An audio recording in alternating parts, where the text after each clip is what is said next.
वो यजीद था जो मिट गया जमाने से। वो यजीद था जो मिट गया जमाने से। अरे ये हुसैन हैं जिनका निशान बाकी है। कि ये कॉन्फ्रेंस मुख्तारे दो आलम है। क्या है? और ये कहा कि जाके कह दो कि मेरे नबी के इख्तियार पे सवाल करते हो। नबी के इख्तियार पे सवाल। अरे जाके उन लोगों को बता दो कि जब नबी के गुलाम के इख्तियार का ये आलम है कि एक बिल्ली पे नजर डाले, एक बिल्ली पे नजर डाले तो बिल्ली कश्फ वाली बन जाए।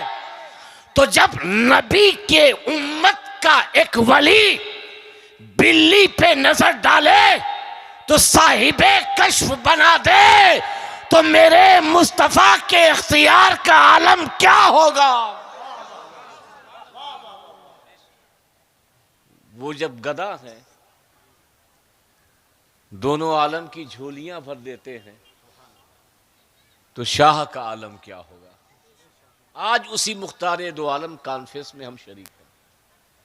और वैसे भी ये जमीन सीमांचल की है।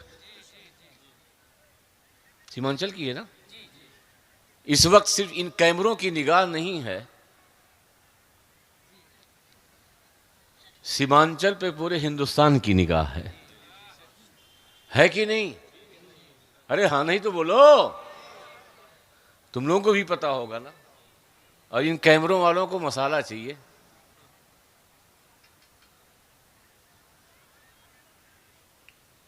लेकिन कोशिश करूंगा कि बात वो बोलूं जो हक हो और सबके लिए मौजू और मुनासिब हो। लेकिन उससे पहले आइए हम रात झूम कर गुंबदे खजरा का तस्वुर करके अकीदत और मोहब्बत के साथ नबी की बारगाह में बावाज़े बुलंद दरूद पाक पढ़ लें। अल्लाहुम्मा सल्ली अला सय्यिदिना मुहम्मदिन व अला आलि सय्यिदिना मुहम्मदिन बारिक व सल्लिम सलातु व सलामुन अलैका या रसूलल्लाह या हबीबल्लाह सल्लल्लाहु तआला अलैहि वसल्लम। एक बार और बावाज़े बुलंद पढ़ लें। अल्लाहुम्मा सल्ली अला सय्यिदिना मुहम्मदिन व अला आलि सय्यिदिना मुहम्मदिन बारिक व सल्लिम सलातु व सलामुन अलैका या रसूलल्लाह या हबीबल्लाह सल्लल्लाहु तआला अलैहि वसल्लम। दो अशार बल्कि तीन अशार, उसके बाद और भी दो तीन शेर कि मिली जो हमको विरासत में वो शान बाकी है। नहीं बोलियो सुभान अल्लाह। आज हम बिल्कुल अलग अंदाज में बोलेंगे। वो ना मेरा अंदाज नहीं ये सब की आपसे बुलवाएं। फायदा यह है कि आप बोलेंगे तो आवाज के तसलसल से गर्मी पैदा होगी, ठंडक दूर होगी।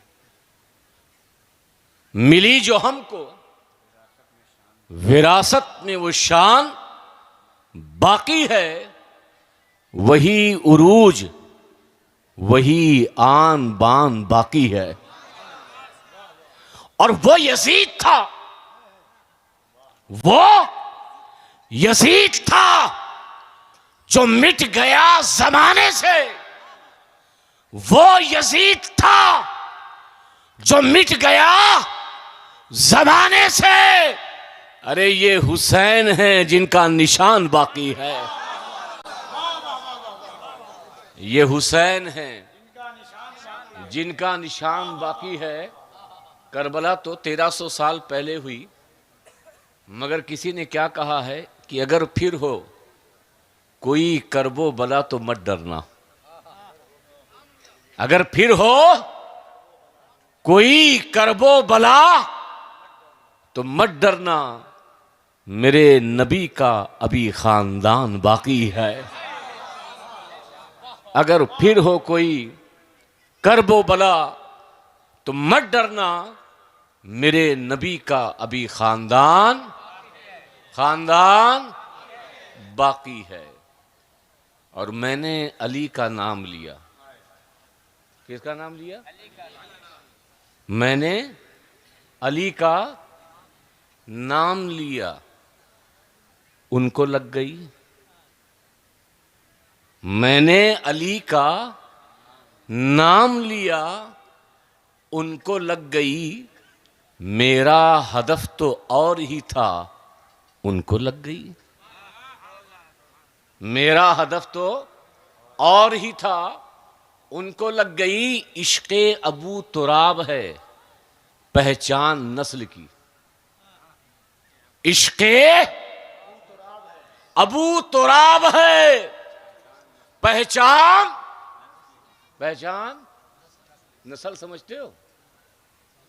हलाली कौन है, हरामी कौन है, इसकी पहचान मौला अली से मोहब्बत।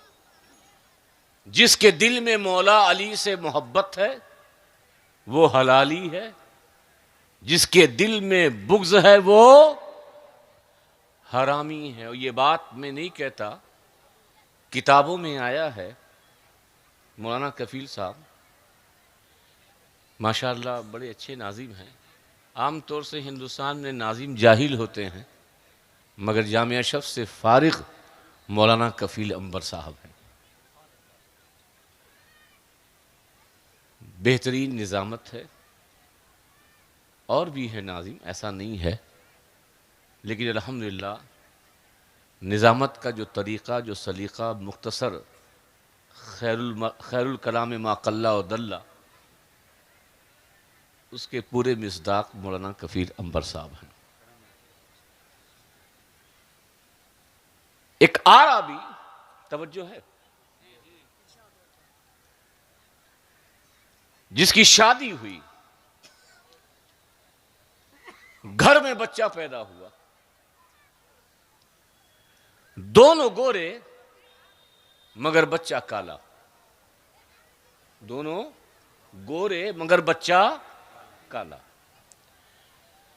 शौहर ने अपनी बीवी की वफा पर शक किया। कहा, बेगम ये बच्चा हमारा नहीं हो सकता, इसलिए कि मेरे खानदान में और तेरे खानदान में कोई काला है ही नहीं। बीवी ने समझाया कि मेरे शौहर, मेरे सरताज, आप मुझ पर शक न करें, ये बच्चा हमारा ही है। बात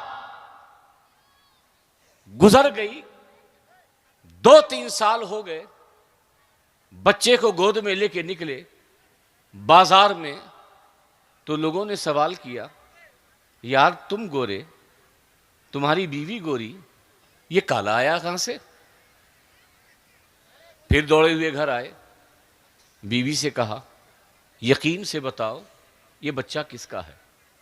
बीवी ने कहा, मेरे सरताज, आप बार बार शक करते हैं, मैं आपको बार बार जवाब देती हूं कि ये बच्चा हमारा है। अब अगर यकीन ना आए तो एक ही दरबार है, और वो दरबारे मुस्तफ़ा है। चलो दरबारे मुस्तफ़ा में मेरे सरकार गवाही दे देंगे कि ये बच्चा किसका है।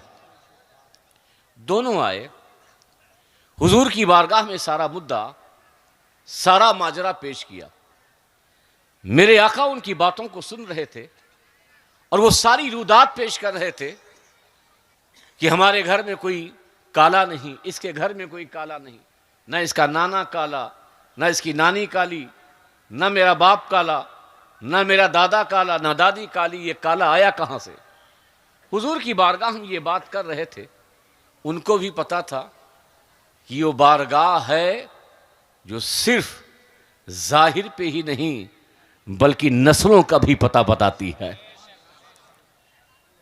तवज्जो, जब ये बात मेरे आका को वो दोनों आराबी बता रहे थे, इसी दरमियान इमाम हुसैन हुजरे से निकले, बाहर गए, वो बच्चा खड़ा हो गया।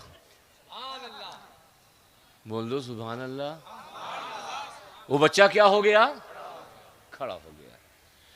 उस आराबी ने पूछा, हुजूर जवाब इनायत फरमाएं, हमारे दरमियान बहुत झगड़ा हो रहा है, ये बच्चा किसका है? तो मेरे आका फरमाते हैं, फैसला हो गया, फैसला हो गया। उस आराबी ने कहा, हुजूर आपने कहा, मैंने सुना नहीं, आपने क्या कहा? मेरे आका फरमाते हैं, फैसला हो गया। क्या तूने देखा नहीं, जब मेरा नवासा, मेरा लाडला हुजरे से बाहर निकला तो तेरा बेटा मेरे हुसैन के एहतराम में खड़ा हो गया, खड़ा हो गया। याद रख, जो अहले बैत का एहतराम करता है, जो अहले बैत का अदब करता है, वो हरामी नहीं बल्कि वो हलाली हुआ करता है।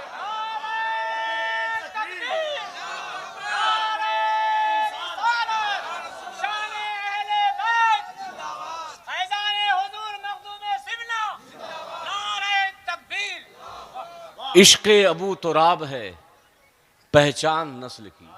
और किसी ने भी बड़ा खूब कहा था कि जिनको खानकाहों से तरबियत नहीं मिलती, दर बदर भटकते हैं, शहरियत नहीं मिलती।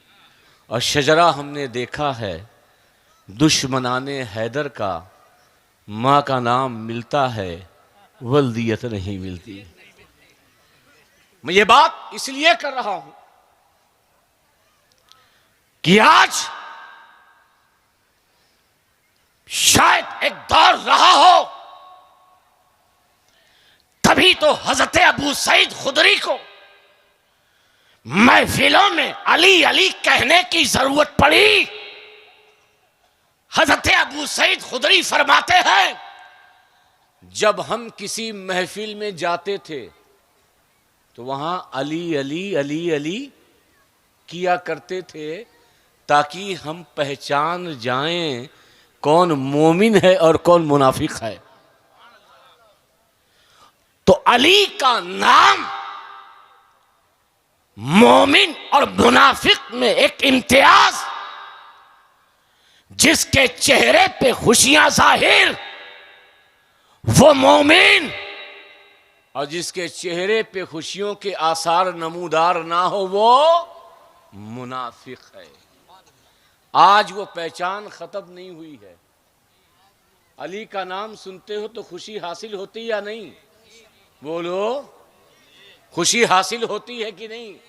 लेकिन हम वो अली वाले हैं जो सहाबा का एहतराम करने के साथ अली अली करते हैं। हम वो मौला वाले नहीं कि अली अली करें और सिद्दीक़ अकबर पर तबर्रा करें, फारूक आज़म पे तबर्रा करें, सहाबा कराम पे तानो तशनी करें। याद रखो, सहाबा के गुस्ताख राफजी हैं, मगर जो सहाबा का अदब करे और अली अली करे, यही सुन्नियत है, यही इबादत है।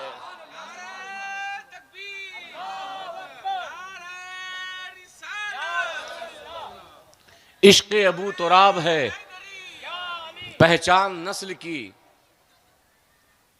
कौले नबी जो नकल किया उनको लग गई। मोहब्बत के साथ दुरूद पाक पढ़ लें। अल्लाहुम्मा सल्ली अला सय्यिदिना मुहम्मदिन व अला आलि सय्यिदिना मुहम्मदिन व बारिक वसल्लिम सलातु व सलामुन अलैका या रसूलल्लाह सल्लल्लाहु अलैहि वसल्लम। दो शेर कि हमें ना खंजरो तलवार की जरूरत है। सुन रहे हो मैंने क्या कहा?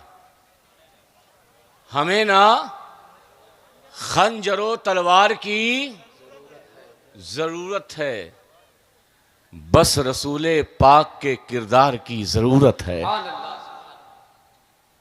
और मैं जीत सकता हूं दुनिया को चंद लम्हों में, एक हैदर कर्रार की जरूरत है। आज इस शेर के जो सही मिसदाक हैं वो अताए रसूल हिंदल वली ख्वाजा गरीब नवाज की ज़ाते पाक है। बेशक मेरा ख्वाजा हिंदुस्तान आया, बंगाल आए,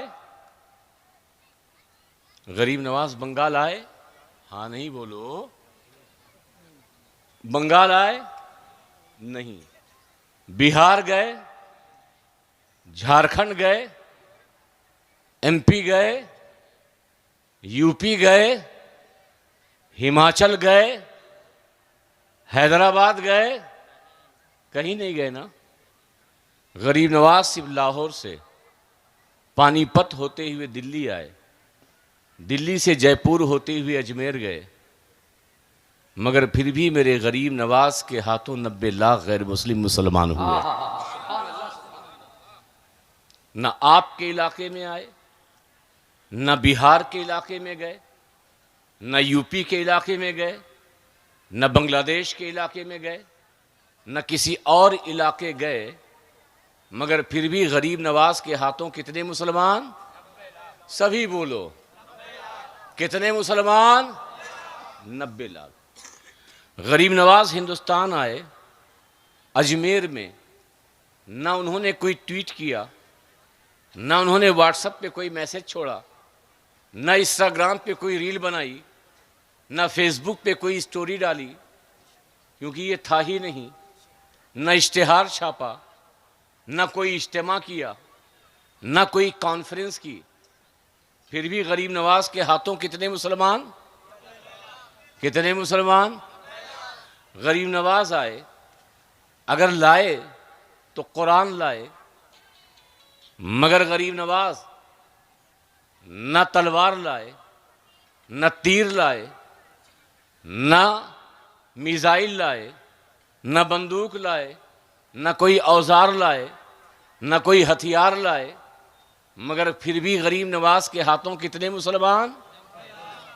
कभी तुमने गौर किया, जो जात कहीं गई ना हो, जो जात किसी इलाके में पहुंची ना हो, जो जात किसी शहर में गई ना हो, जो जात किसी कस्बे में पहुंची ना हो, जो जात किसी स्टेट में गई ना हो, जिस जात ने अजमेर में कोई इज्तिमा ना किया हो, कोई इश्तिहार ना छापा हो, ना ये ऐलान किया हो इस्लाम फैलाओ कॉन्फ्रेंस, जो जात न तलवार लाई हो, न तीर लाई हो, न बंदूक लाई हो, न हथियार लाई हो, वो जात 90 लाख गैर मुस्लिम को मुसलमान कैसे कर सकती है? इसलिए कि हम यहां आए हैं, कुछ सिखाएंगे, कुछ बताएंगे, तभी तुम सीखोगे, तभी तुम जानोगे। तुम कहीं जाओगे किसी अल्लामा के पास, किसी मुफ्ती के पास, किसी पीर के पास, जो वो बताएंगे, जो वो सिखाएंगे, तो ही वो तुम सीख पाओगे। या हम हथियार दिखाएं, या हम आपको इज्तिमा में बुलाएं, तभी आप हमारी दावत को कबूल करोगे, तभी आप हमारी बातों पे अमल करोगे। मगर गरीब नवाज न किसी इलाके में गए, न किसी शहर में गए, ना ही कोई इज्तिमा किया, ना ही तीर लाए, ना ही तलवार लाए, मगर फिर भी गरीब नवाज के हाथों 90 लाख मुसलमान हुए। मैंने ये सोचा, ये सवाल किससे किया जाए? किसी आलिम से, किसी मुफ्ती से, किसी अल्लामा से। मैंने कहा हो सकता है जवाब मुख्तलिफ हो, जवाब में इख्तलाफ हो। आलम तसव्वुर में गरीब नवाज से ही पूछ लेता हूं, ऐ अताए रसूल, ऐ हिंदल वली, ऐ गरीब नवाज, आप हिंदुस्तान आए, आप कहीं गए नहीं, आपने कोई इज्तिमा ना किया, आप ना तीर लाए, आप ना तलवार लाए, ना ही किताबों का अंबार लाए, मगर आपके हाथों 90 लाख गैर मुस्लिम मुसलमान कैसे हो गए? तो गरीब नवाज की रूहानियत जवाब देती है कि हाँ ये सच है। न मैं किसी इलाके में गया, न मैं किसी बस्ती में गया, न मैं किसी शहर में गया, न मैं तलवार लाया, न तीर लाया, न किताबों का अंबार लाया, अगर मोइनुद्दीन हिंदुस्तान कुछ लाया है तो मदीने से मदीने वाले का किरदार लेकर आया। नारे तकबीर, नारे रिसालत, मुख्तार दो आलम कॉन्फ्रेंस, औलाद अली, आले नबी, ख्वाजा का हिंदुस्तान, ख्वाजा का हिंदुस्तान। याद रखो, इस्लाम तकरीर से नहीं फैला, इस्लाम जलसों से नहीं फैला, इस्लाम मुनाजिरों से नहीं फैला। अरे कसम खुदा की, सहाबा की सीरत देखो, सिद्दीक अकबर हो, फारूक आजम हो, उस्मान गनी हो, मौला अली हो, अशरे मुबशरा हो, जिन जिन इलाकों से गुजर जाते चेहरा देखते थे, लोग इस्लाम को कबूल करते हुए नजर आते थे। आज इस्लाम जिस तरीके से फैलना चाहिए फैल नहीं रहा है। उसकी वजह जानते हो, बहुत है। एक तो यह है कि जो इस्लाम फैला रहा है वो खुद सीरत से खाली है। जो कुछ हासिल करना चाहते हैं सामीन, उनका ज़ौक़ अलग है। पहले के ज़माने में चाहे गौसे आज़म की ज़ात हो, मखदूम सदना की ज़ात हो, औलिया किराम की ज़ात हो, इनका किरदार इतना आला था, इतना आला था कि बारगाह में बैठने की ज़रूरत तो बाद में, कितने लोग चेहरा देख कर ईमान ले आते थे। आज इस्लाम उतनी तेजी से फैल नहीं रहा है। वजह यह है कि जिस चीज की जरूरत कौम को सबसे ज्यादा है,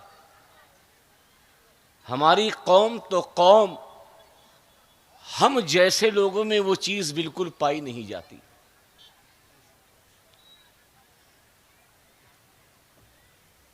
हमने जो तबलीग की, नमाज, रोजा, हज, ज़कात, आमाले सालिहा पर करनी चाहिए। इस मजमे में कोई मुझे बता सकता है नमाज फर्ज कब हुई? बताइए। उम्मत पर नमाज फर्ज कब हुई पता है? मेराज की रात। कब हुई? बोल तो दो। मेराज हुजूर को कब हुई? 53 साल की उम्र में, 52 साल 6 महीने में। नमाज फर्ज हुई। रोजा कब फर्ज हुआ?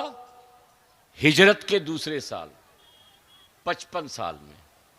ज़कात कब फर्ज हुई? हिजरत के चौथे साल, यानी 57 साल में। हज कब फर्ज हुआ? 6 साल, 8 साल या 9 साल में, यानी हुजूर की जब उम्र थी 60 साल। अब मैं आपसे पूछता हूं, हुजूर की उम्र 53 साल, तब नमाज फर्ज, 55 साल तब रोजा फर्ज, 57 साल तब ज़कात फर्ज, 60 साल तब हज फर्ज। यही ना? तो 53 साल से पहले उम्मत पर नमाज फर्ज थी। बोलिए।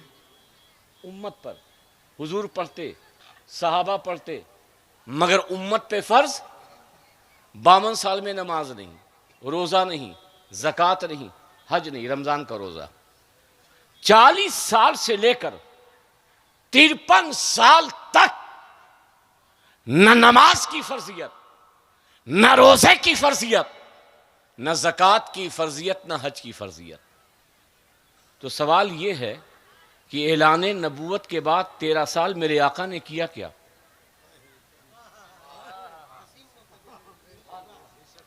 नमाज की तो तबलीग की नहीं होगी,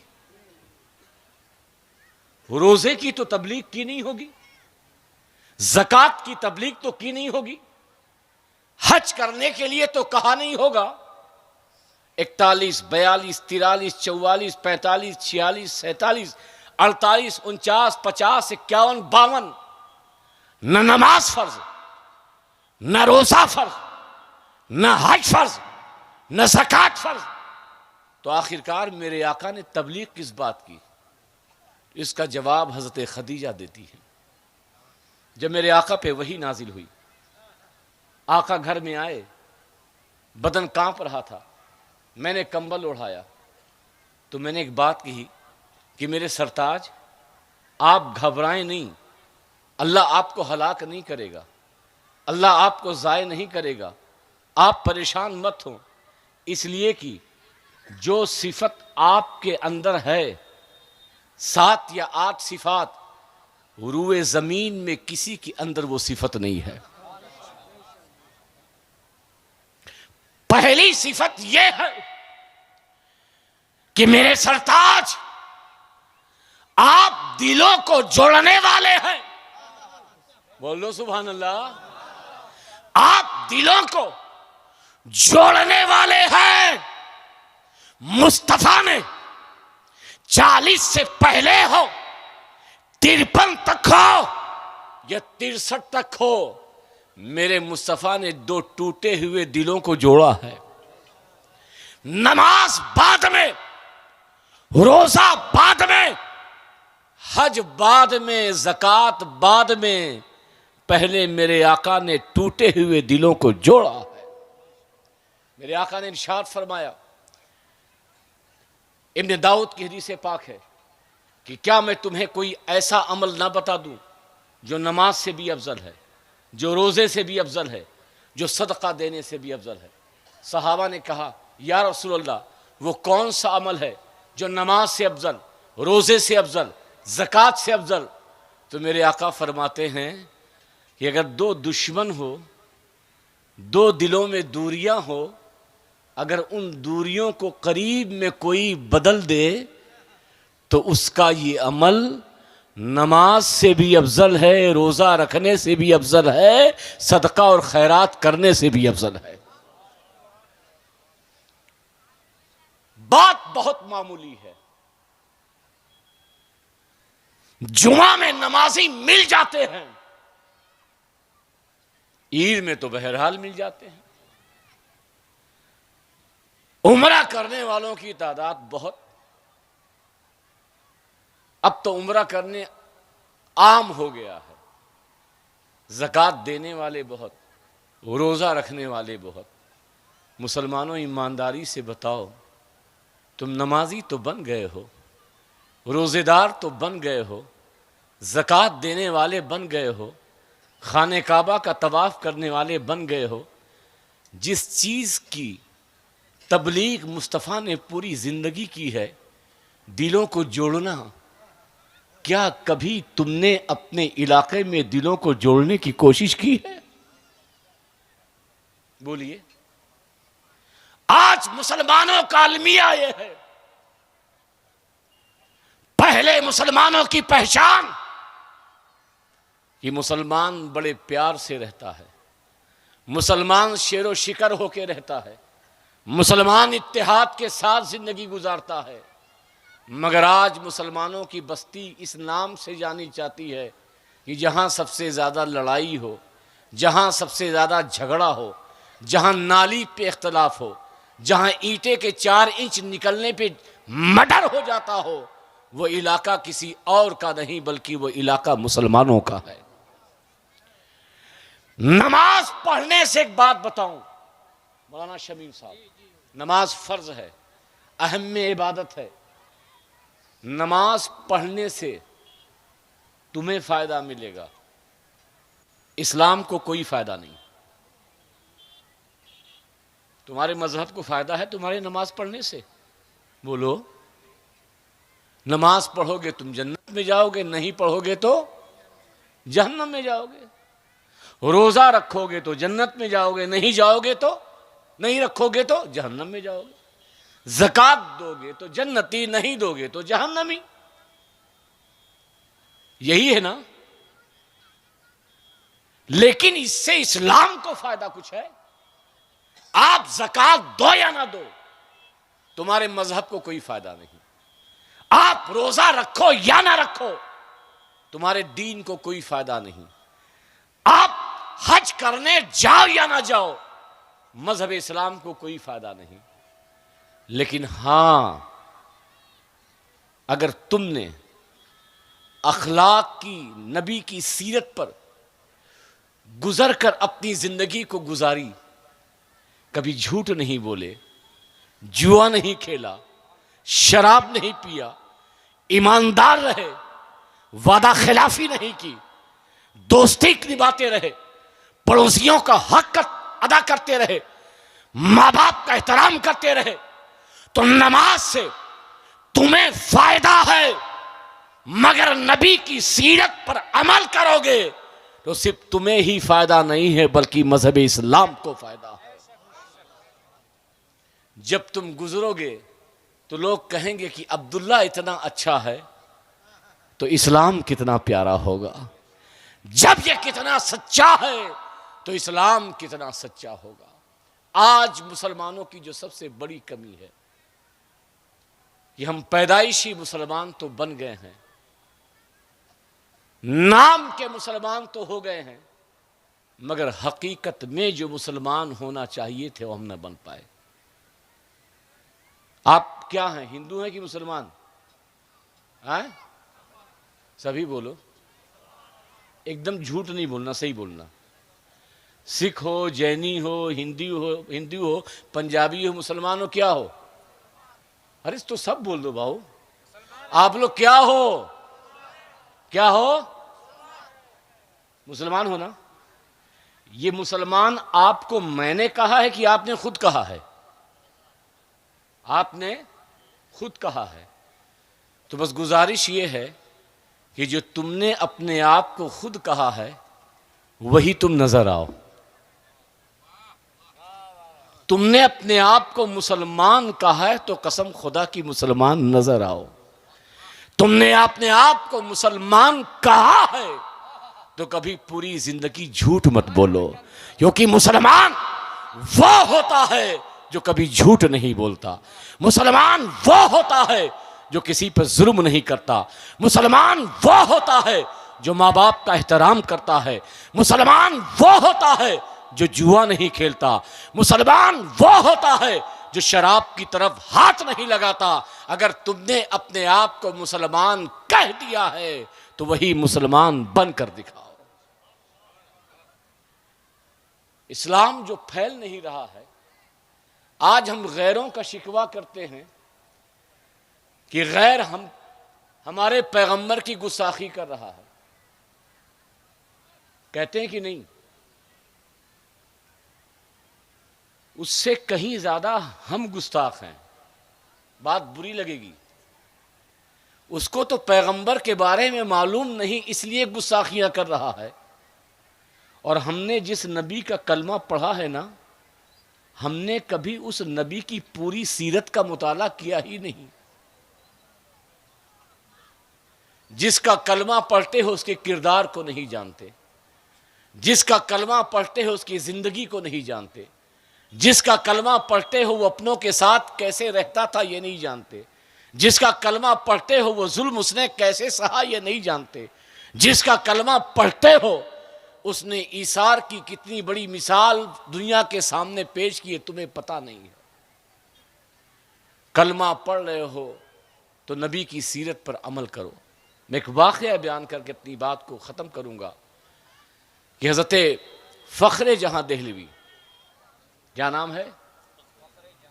फ़ख्र जहाँ देहलवी, ये हज़रत महबूब इलाही के खलीफा थे।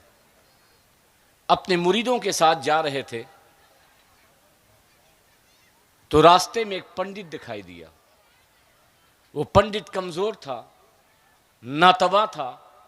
हौज पर अपने भक्तों को वह स्नान करा रहा था।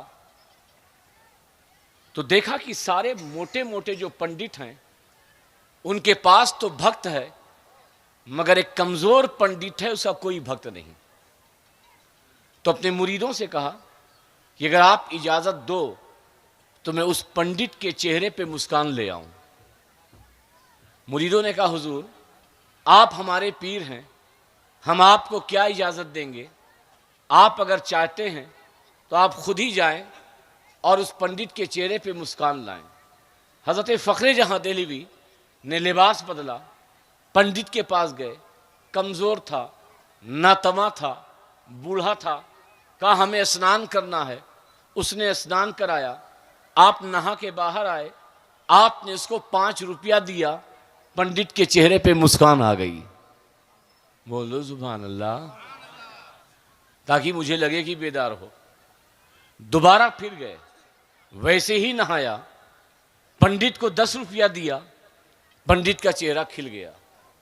तीसरी बार गए, फिर वैसे ही किया और आपने पैसा देने की कोशिश की तो पंडित ने कहा कि महाराज स्नान बाद में होगा, पहले आप आज हमारे घर चलिए।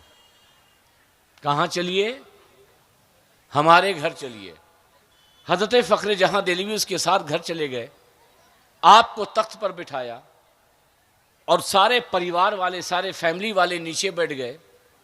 तो हज़रत फ़ख्र जहां देहलवी ने कहा ऐसा क्यों कर रहे हो, मैं तो तुम्हारा भक्त हूँ, तुम मुझे स्नान कराते हो, तुम्हारी जगह तख्त है, मेरी जगह ज़मीन है, तुम ऊपर बैठो, मैं नीचे बैठता हूँ। उस पंडित ने कहा नहीं, आज आप बैठिए, कुछ बात करने के लिए आपको मैंने बुलाया है। बात यह है कि आप जब पहली बार आए तो मैं नहीं समझा कि आप कौन हैं। आप जब दोबारा आए तो मुझे एहसास हुआ कि आप अपने नहीं हो बल्कि आप कोई और हो। जब तीसरी बार आए तो मुझे यकीन हो गया कि आप हिंदू नहीं हो, आप मुसलमान हो।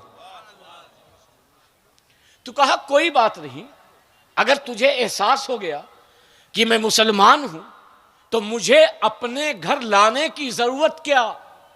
तो उस पंडित ने कहा महाराज जिस नबी का उम्मती इतना शानदार हो, अगर अच्छा लगे तो बोल दो सुभान अल्लाह। जिस नबी का उम्मती इतना शानदार हो कि गैरों के चेहरे पे मुस्कान लाने के लिए अपना चोला बदल दे, वो नबी कितना शानदार होगा। हमने आपको घर पे बुलाया इसलिए है ताकि आप उसी नबी के दामन से वाबस्ता कर दें जो उसका इख्तियार, जो महबूब एक उम्मत का नहीं बल्कि सारी उम्मतों का महबूब है, जिसका किरदार अपनों के लिए ही नहीं बल्कि जिसका किरदार सारों के लिए प्यारा है। इस्लाम किरदार से फैला है। महबूब इलाही की ज़ाते पाक हो, गरीब नवाज की ज़ाते पाक हो, औलियाए किराम की ज़ाते पाक हो, इन नुफूसे कुदसिया के किरदार ने दुनिया के सामने इस्लाम पेश किया है। आज तुम भी चाहते हो कि तुम्हारी इज्जत हो, आज तुम भी चाहते हो तुम्हारा एहतराम हो, आज तुम भी चाहते हो कि तुम इज्जत के साथ जिंदगी गुजारो, तो तुम्हें कुछ और नहीं करना है बल्कि नबी का गुलाम बनकर इस तौर पे रहना है कि नबी की हर हर अदा को कबूल करना है। नारा लगाने से कोई आशिक नहीं बनता, जलसा जुलूस करने से कोई आशिक नहीं बनता।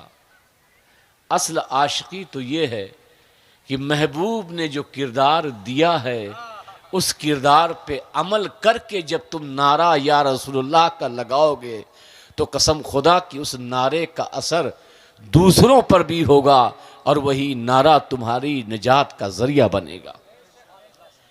आज नारों का असर नहीं क्योंकि हमारे किरदार नहीं है। आज तकरीर का असर नहीं क्योंकि हम खुद किरदार से खाली हैं। आज पीरों का असर नहीं क्योंकि पीर अमल से खाली है। खतीब किरदार से खाली है, तो बताओ ये अवाम कहाँ किरदार वाली होगी।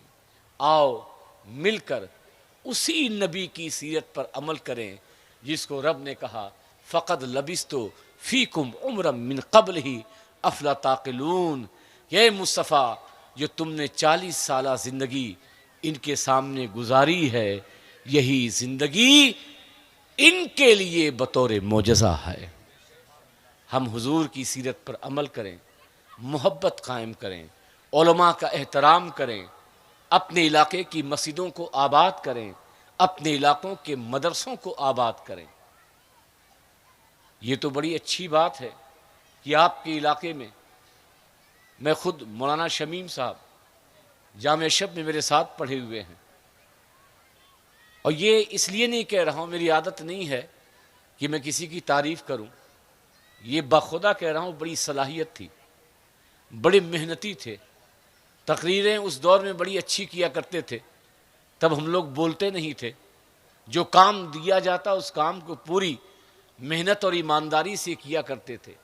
आज रुपया पैसा कमाने के लिए लोग अपने शहर को छोड़ देते हैं, अपने इलाके को छोड़ देते हैं ताकि पैसा आ जाए, मगर मौलाना शमीम साहब किबला आपके इलाके में, अपने इलाके में रह करके ये दुनिया को पैगाम दे रहे हैं कि जो मसल मशहूर है, चिरागों के तले अंधेरा होता है, ताकि मैं काम करके दुनिया को बता दूं ये और चिराग हैं जिसके तले अंधेरा होता है, मगर यहाँ इस चिराग के नीचे अंधेरा नहीं होगा। इसलिए कि वो चिराग है, मगर इन्होंने इल्म की शमा रोशन की है, और जहां इल्म की शमा रोशन हो वो न खुद अंधेरे में रहता है और ना ही आने वाले को अंधेरे में रखता है। आज जरूरत है इलाके में इल्म की, अमल की और नबी के पैगाम को आम करने की। और ये कब होगा? जब हम इलाके के उलमा को मजबूत करें।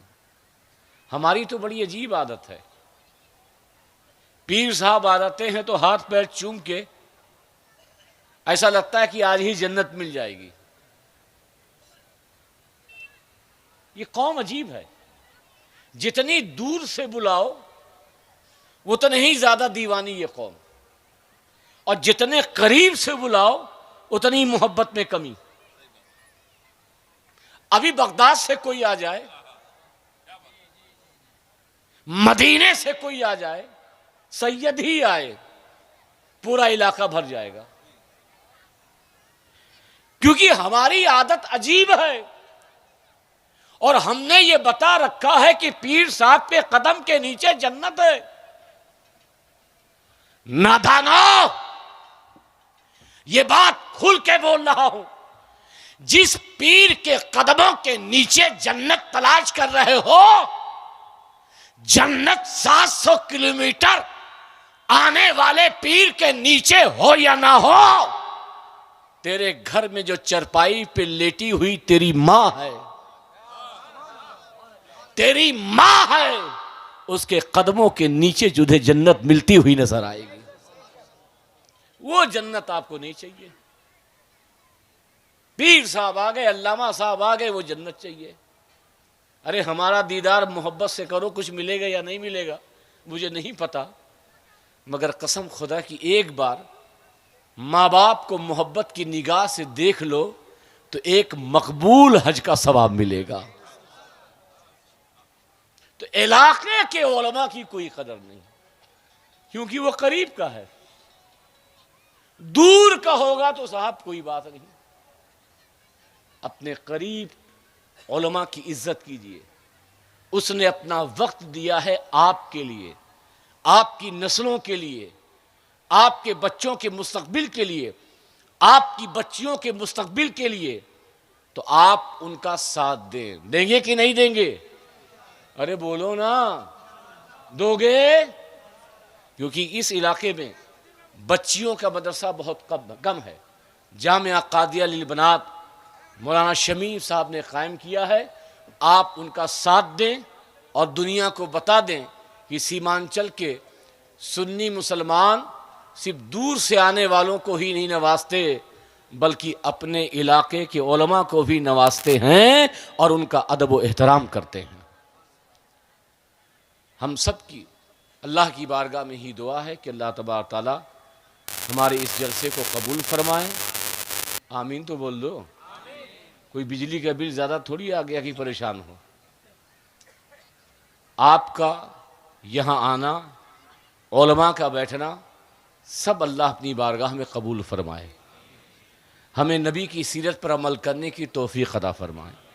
हमारी सफ़ों में अल्लाह इत्तिहाद फरमाए, उलमा का इक़बाल बुलंद फरमाए और हमारे जलसे यूं ही फलते फूलते रहें ताकि दीन की तबलीग एक सही पैमाने पे, एक सही शक्ल में होती रहे। उमा अलैना इल्लल बलाग। अस्सलामु अलैकुम।